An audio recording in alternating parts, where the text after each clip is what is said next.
बीते कुछ दिनों से आप लगातार गोदी मीडिया पर एक खबर देख रहे होंगे कि राहुल गांधी की मुश्किलें निशिकांत दुबे ने बढ़ा दी हैं। लेकिन आज की तारीख में जरा इस बात का पोस्टमार्टम हम करेंगे कि क्या वाकई में मुश्किलें राहुल गांधी की बढ़ी हैं या फिर कि निशिकांत दुबे ने प्रधानमंत्री नरेंद्र मोदी को ही फंसा दिया है और राहुल गांधी की एक बड़ी जीत हो गई है। उनके हिस्से में एक बड़ी जीत आ गई है।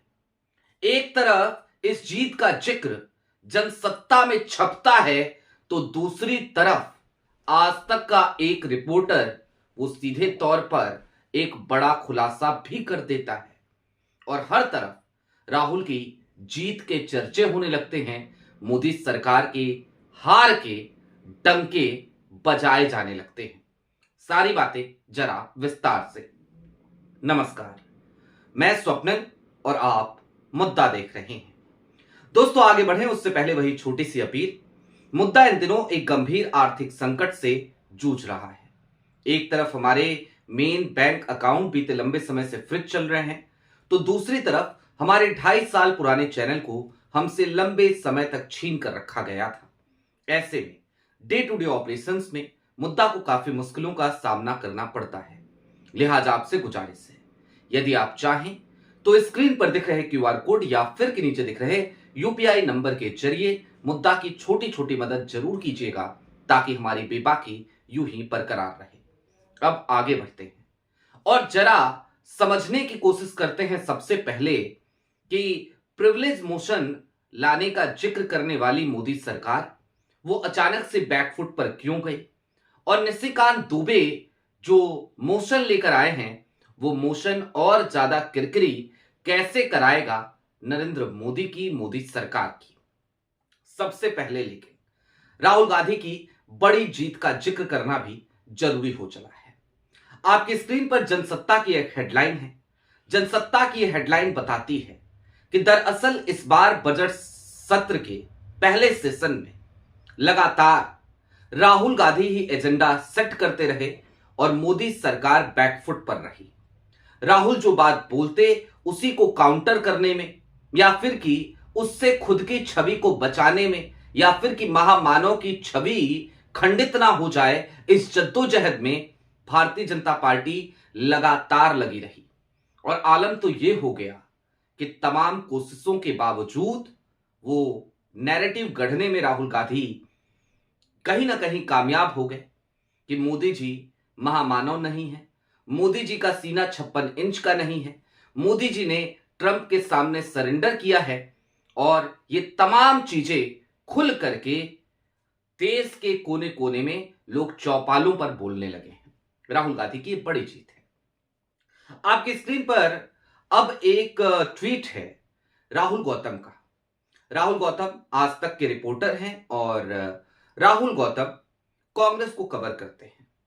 राहुल ने बताया अपने इस ट्वीट के जरिए कि एक कांग्रेस नेता ने उनसे कहा था कि अगर 3-4 सत्रों में हम ये नैरेटिव गढ़ने में कामयाब हो जाते हैं कि मोदी सरकार वो बैकफुट पे जा रही है तो मोदी जी की जो छवि है वो खंडित हो जाएगी।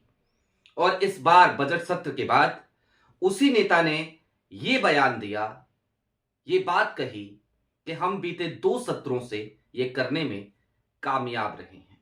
जाहिर सी बात है, वो शीतकालीन सत्र रहा हो या फिर कि मानसून शीतकालीन सत्र रहा हो या फिर कि बजट सेशन या फिर कि मानसून सत्र, हर जगह पर हमने यही देखा है कि राहुल गांधी एजेंडा सेट कर रहे हैं और मोदी सरकार बैकफुट पर जाती हुई नजर आ रही है। अब आगे बढ़िए और जरा अब उस गुत्थी को सुलझाते हैं जो गोदी मीडिया चीख चीख कर आपको बता रही है कि राहुल की सांसदी चली जाएगी, राहुल पूरी जिंदगी कभी चुनाव नहीं लड़ पाएंगे, ताउम्र उनके ऊपर बैन लग जाएगा। क्या वाकई में ऐसा होने वाला है? क्या वाकई में ऐसा हो जाएगा?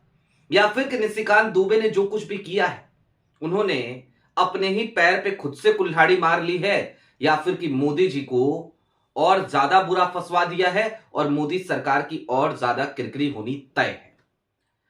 दरअसल किरण रिजिजू इन्होंने 2 बार लगातार मोदी सरकार को फंसवाने का काम किया। पहली बार कब किया? पहली बार किया जब सदन के भीतर राहुल गांधी बोल रहे थे तो उन्होंने कहा कि नेता प्रतिपक्ष को चाहिए वो ऑथेंटिकेट करें, प्रमाणित करें। राहुल ने कहा मैं कर देता हूं।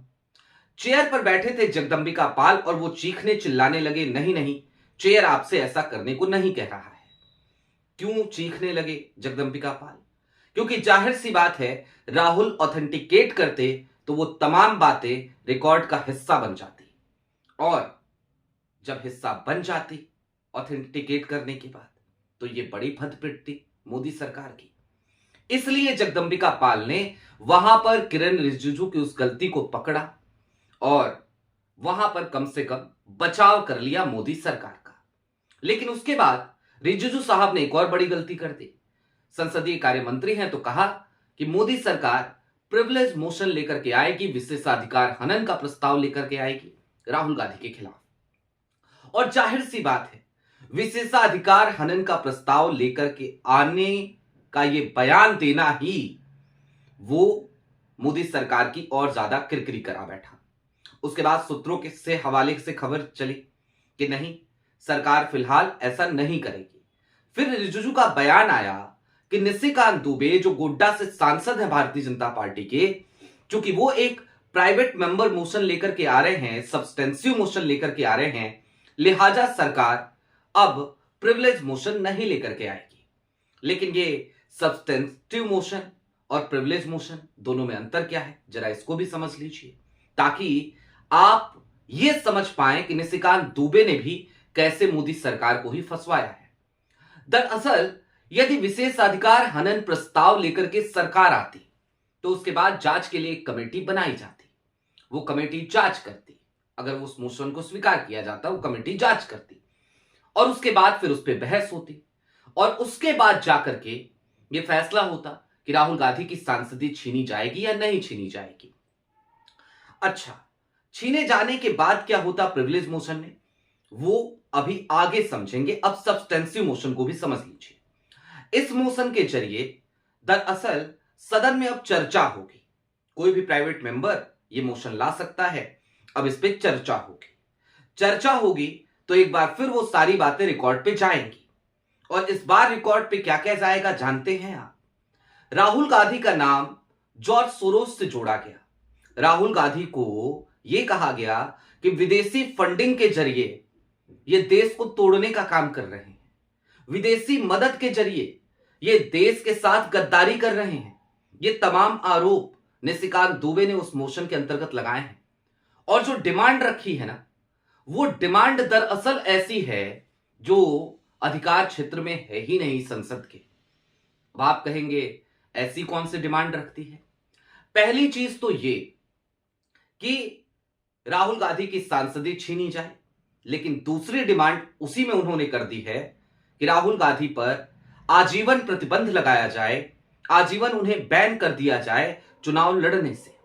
दरअसल संसद ये बैन लगा ही नहीं सकती, वो उसके अधिकार में नहीं है। तो जाहिर सी बात है, जब ये नहीं हो सकता तो फिर नहीं हो सकता। इसी के आधार पर यह मोशन खारिज भी किया जा सकता है। लेकिन जहां तक हमने भारतीय जनता पार्टी को देखा है, च्युइंगम की तरह खींचने की आदत है किसी भी चीज को, तो हमें इस बात की पूरी उम्मीद है कि इस मोशन को ना सिर्फ स्वीकार किया जाएगा बल्कि इस पर चर्चा भी कराई जाएगी। और जब चर्चा कराई जाएगी तो फिर उस चर्चा में राहुल गांधी जॉर्ज सोरोस के साथ भारतीय जनता पार्टी के किन किन लोगों का लिंक है उसकी पोल पट्टी खोलेंगे। ये एस जयशंकर साहब के लिए भी बड़ा सरदर्द होगा, और एप्स्टीन फाइल में नाम आने के बाद हरदीप पुरी साहब तो वैसे ही फंसे हुए हैं, तो जाहिर सी बात है उनके लिए भी बड़ा सरदर्द होगा। और कुल मिला के ये सरदर्द मोदी जी के मंत्रियों से कहीं ज्यादा प्रधानमंत्री नरेंद्र मोदी के लिए ही होगा। अब चलते चलते ये समझिए कि सब्सटेंसिव मोशन के तहत जब चर्चा होगी तब तो ये सारी बातें रिकॉर्ड पे राहुल रखेंगे ही, अपनी सफाई तो देंगे ही, और वो तमाम बातें रिकॉर्ड पे जाएंगी भी। उसके बाद क्या होगा? उसके बाद यदि राहुल गांधी की सांसदी छीन भी ली जाती है तो क्या यहीं पर कहानी का द एंड हो जाएगा? जवाब है नहीं, असली कहानी यहीं से शुरू होगी, और ये कहानी मोदी सरकार के गिरने तक ना पहुंच जाए, हमें तो इस बात की भी चिंता हो रही है। अब हम ये क्यों कह रहे हैं, तो जरा उस बात को भी आगे चल के समझिए। राहुल गांधी की सांसदी छीनने के बाद जाहिर सी बात है, देश में एक अलग तरीके का माहौल बनेगा। एक ऐसा माहौल, राहुल गांधी लगातार सड़कों पे दिखेंगे, राहुल गांधी लगातार हक हुकूक की बात करेंगे, राहुल गांधी लगातार हकीकत की बात करेंगे, राहुल गांधी लोगों से मिलेंगे, घूम घूम कर लगातार राहुल गांधी इस देश में ना जाने कितनी रैलियां करते नजर आएंगे। ये बात हम भी जानते हैं और आप भी। और ऐसे में 6 महीने का ही वक्त होगा। 6 महीने बाद रायबरेली की जो सीट राहुल गांधी की सांसदी छीनने के बाद खाली होगी, वहां पर फिर से राहुल गांधी को जाना होगा। वो फिर से चुनाव वहां से लड़ेंगे और फिर से चुनाव जीतकर वो संसद में पहुंच ही जाएंगे। तो कुल मिलाकर मोदी सरकार के लिए स्थिति वही होगी, खाया पिया कुछ नहीं, ग्लास तोड़ा 12 आना। और किरकिरी जो होगी वो अलग, राहुल के साथ जो सहानुभूति जुड़ेगी वो अलग।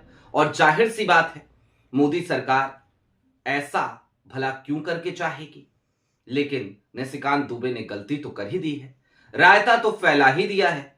अब जब भारतीय जनता पार्टी के इतने विद्वान सांसद ने इतना बड़ा रायता फैला दिया है, तो फिर भला उसे समेटेगा तो समेटेगा कौन? अब समेटना ही तो मुश्किल हो रहा है। अगर उस मोशन को स्वीकार नहीं किया तो किरकिरी, मोशन स्वीकार किया, राहुल गांधी की सांसदी छीन ली तो भी किरकिरी, क्योंकि आजीवन बैन राहुल गांधी पर इस मोशन के जरिए नहीं लगाया जा सकता है। ये बात तय है, क्योंकि ऐसा कोई विशेषाधिकार है ही नहीं। आपकी क्या राय है, हमें कमेंट बॉक्स में जरूर बताइएगा। अभी के लिए दीजिए इजाजत। चलते चलते फिर वही अपील, चैनल पे नए हो तो सब्सक्राइब करते हुए जाइएगा, सक्षम हो तो मुद्दा की छोटी छोटी मदद जरूर कीजिएगा। बहुत शुक्रिया।